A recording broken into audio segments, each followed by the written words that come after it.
there was nobody in better control. No one angered the city of Boston or the rest of the National Hockey League back in the day like this man, NHL Hall of Famer, friend of the show. I was lucky enough to be covering the Flyers back in the early 70s. It started 1969 was my first Flyer game. Of course, they came into the league in 67. 1969, then I followed this team, went and saw the Cups, went to both parades, went to Buffalo, and the man in the nets, Benny in the nets, we used to call him, the great Bernie Parent joins us. Are you on the boat, Bernie? Oh, no, it's too windy. The wind's blowing about 50, 60 miles an hour. Too windy. But we're going down tomorrow afternoon. Yeah. Beautiful. So weather's supposed to be supposed to be great. How are you doing? I'm good. Not as good as you, Bert. I see you're out there. I know there's no hockey. I know you can't even go out and skate or do anything, right? So what have you been doing? Because I know I saw you out, doing stuff for the folks and bringing food around. We'll get to that. But I want to know what you've been doing since hockey shut down 50 days ago, Bernie. 50 days we haven't had sports, hockey, NBA, you name it. I know. It's difficult, without sports. But for me, I'm doing the same thing I haven't done in 40 years. Since I retired, I'm doing nothing. That's right, 1979. People don't realize that. Yeah, I know. That's it's incredible. Time goes by. Last night, for an example, I was watching the game against Boston, the sixth game on TV, and it's the first time. Think about this: in 46 years, it's the first time that I got to watch the whole game. It was just incredible. And the funny part is you watch a game and you feel like it happened last year. For God's sake, it's incredible. Yeah. Wait a minute, you haven't rewatched that Game 6 at the Spectrum? Last night was the first time in 46 years? Yeah, 46 years. So I figured I'll watch. Oh, that's me. I'm sorry. Okay, I figure I'll watch the game every 46 years.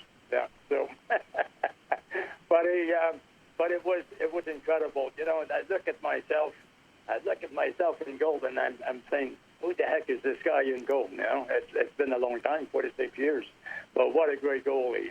Yeah. Yeah, he was. I'll tell you what. I saw that guy play. He was unbelievable. He was unbelievable. Now, when you watch it, as you mentioned, for the first time, do you now realize? I mean, you knew you were great. Everybody knew you were great. But do you say, damn, I was really, really good? Look at that save. Dude.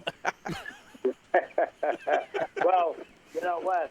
I kept saying, thank God I was associated with the right team, in the right city. It was awesome because, hey, I shared this with people, Tony, and quite a few times, that what you learn in sports as a young kid, you learn that you cannot succeed on your own. You have to be surrounded by a good team.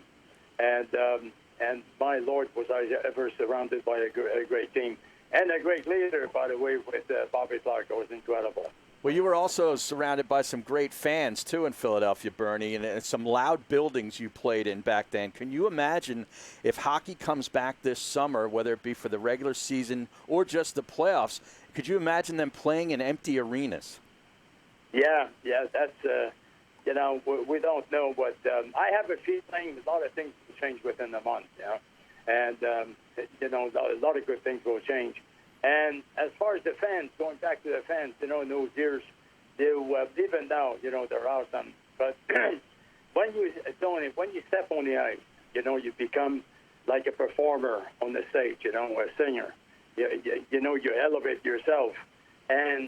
And then when you come in, and, those years we had 17,007. Yep. How about that? We remember that number. And, then they upgraded it a little bit. Well, they put the third deck in then, yeah, right? it was 007 for a long time, and then James Bond would come in, and then, he'd come in and go through the whole building. And then they added a couple hundred seats. Yeah, oh, yeah.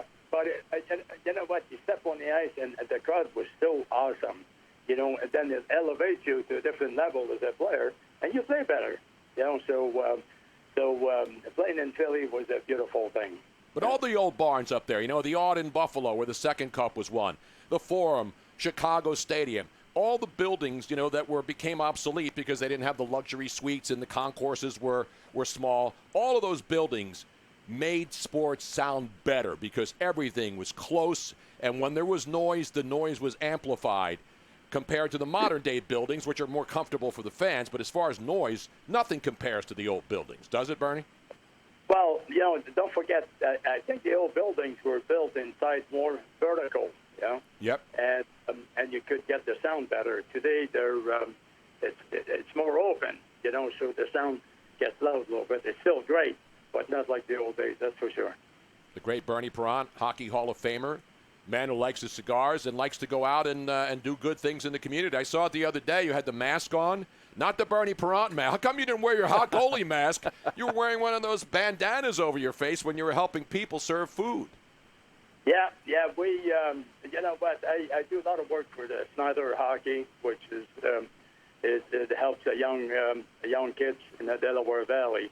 Like we have 3,000 kids, that we help. They play hockey, and the association Snyder Hockey helps them to continue in the well,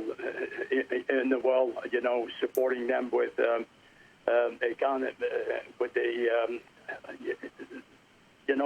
with the money, to move on and colleges and stuff like this. So it's a great cause, and really, really enjoy that. Yeah. Well, Bernie, you're going to be going down to the boat tomorrow. You're going to be able to actually take it out. What are the rules in New Jersey now? Because I know things change pretty much on a daily basis. You allowed to take it out? Well, actually, the ocean will be too rough tomorrow to do it. I think I'm not sure. I have to. I really have to find out. I think right now you could probably take the boat out, but you can't. Of course, right now you can't socialize with people. Right. So you can't go out fishing with some friends because you can't socialize. But like I said, I think once we get in the middle at the end of June, everything will change and we'll be able to live the same way. And you know what? There's a lesson we learned here in this situation. The whole world, for that matter, not just our country, but the whole world is how much we miss socializing with people, hugging people, shaking hands, and it's something that maybe the world will. Everybody in this world will love each other more because of this situation and make a better place to live in. Absolutely. Well, everybody loves you, Bernie. I mean, you're just, whenever you walk into a room, everything stops, man. You're like the Michael Jordan of Philadelphia, because we've had great athletes here. But one thing about you, Bernie, you're 75, God bless you. You're still out there. Every time somebody sees you, they want to hug you. I mean, you're just one of those guys, There's very few athletes. And the thing about hockey players more than anybody else, Harry, like all those Flyer guys, most of those guys settled down and stayed in the area. They stayed here, They stayed in the area, And hockey players, when they become accustomed to an area, they raise their families here, right, Bernie? I mean, a lot of those guys. Even if they finished with another team, they stay here. Exactly. And come back It's here. remarkable about hockey players all over the country. You know what? You build. When you play here, you become part of a big family because the way you receive. I remember, I share a quick story with you. In 1967, when we all got drafted by the Flyers, from the original teams, and there were about 25 players, I believe, and we got invited in the fall to go to Philly, okay? And then they decided to put us on the float on Broad Street to introduce us to the city. And this is my dog protecting me here. So we're on the float on Broad Street, and we had more people on the float than we had watching us because nobody knew too much about hockey. But think about this. 7 years later, we won the cup, and we had over 2 million people. How about that? I remember when you had to get off the float and go into somebody's house to go to the bathroom on Broad Street. I remember that vividly. Oh, yeah, I do too, believe me. Colleen had me by handcuffed, right? And I walked in there, they said, can we help you? I said, definitely. You know what they did the following 2 weeks? They took the bowl off and they mounted the bowl on the wall, for God's sake, with my picture on it. Isn't that something? It's awesome. Yeah. Now, Bernie, you got other stuff going on, right? You said you're doing stuff with the kids with the Snyder Hockey Organization, which teaches young kids to play, and there's rinks now, and it's going all over the United States. That's why we have so many more great young American hockey players coming up the ranks. And you're seeing American hockey players getting drafted every year. And so it's no longer just Canadian guys. It's a worldwide sport. Oh, yeah. And guys from all over the world have been coming to the National Hockey League.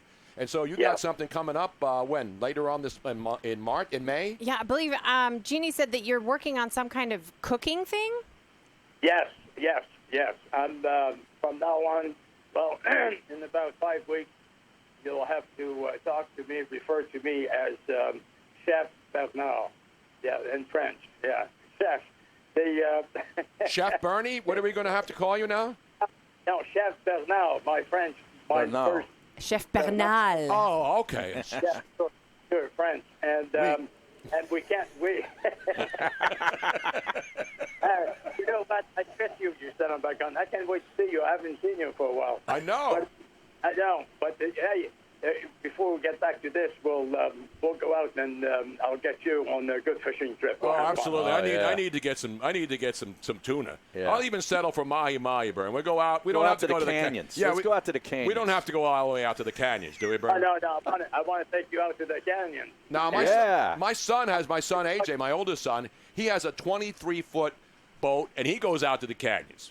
But it's a fishing boat. You know, it's a center console, and he cranks it and goes way out there. Oh, yeah, it's nice. Yeah, mine is 45. I know you got the big boat down there, Bern. I know you've had that down. How long have you I had? want to go out with Bernie because I'm sure that he actually has a restroom on his boat. Oh, Whereas your yeah. son has a bucket. Oh, yeah. No, this is – Bernie's got fine accoutrement on that boat. Hey, Bernie, can I bring some Rocky Patel cigars on the trip? Oh, definitely. Definitely.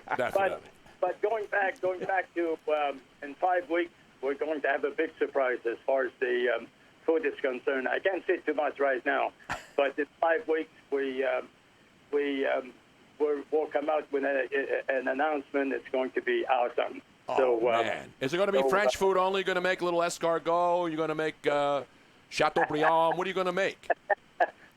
This is a surprise. French fries? I mean, Just no foie gras. No foie gras. No. Yeah. I can't say anything right now, but you're going to be very pleased, and everybody will be too. So now, will you be donning the apron and the chef hat and the whole bit? Oh, definitely. Sure. We'll have fun. Yeah. The great Bernie Perron. It's going to be great. But going back to the fishing trip, if we don't catch a tuna, I know a good place where we can buy one. I know those places in Cape May too, Bernie. I know exactly where you go.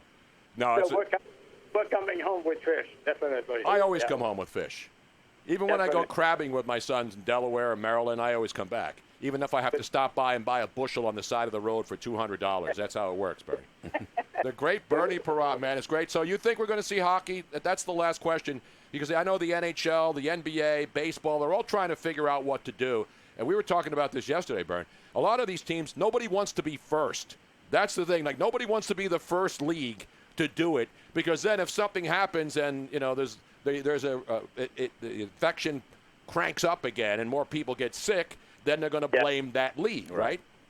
Right. Well, you know what? It's a very, very difficult situation they're in now because you're talking about the sponsor and the whole bit. You're talking about with the league now, billions of dollars that if they don't play, they're going to lose that, you know. So they're trying very, very, very hard to come up with a system.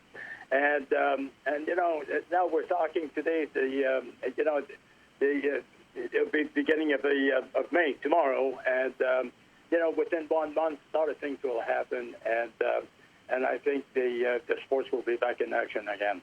I hope so too. I'm thinking July. I'm thinking late June, early July. 4th of July would be a good day to start it out. Yeah, July will be good, definitely. Yeah. Ladies and gentlemen, the great Bernie Perron. Always great to talk to him. Much better to sit with him and hang out at the arena up there in the box with all the boys down in the room with the organization. You know what I'm saying? You know, of course, we all miss that. But in the meantime, you know, quickly, I want to tell people, you know, set up a vision in life, not how much you can make, who you can work for.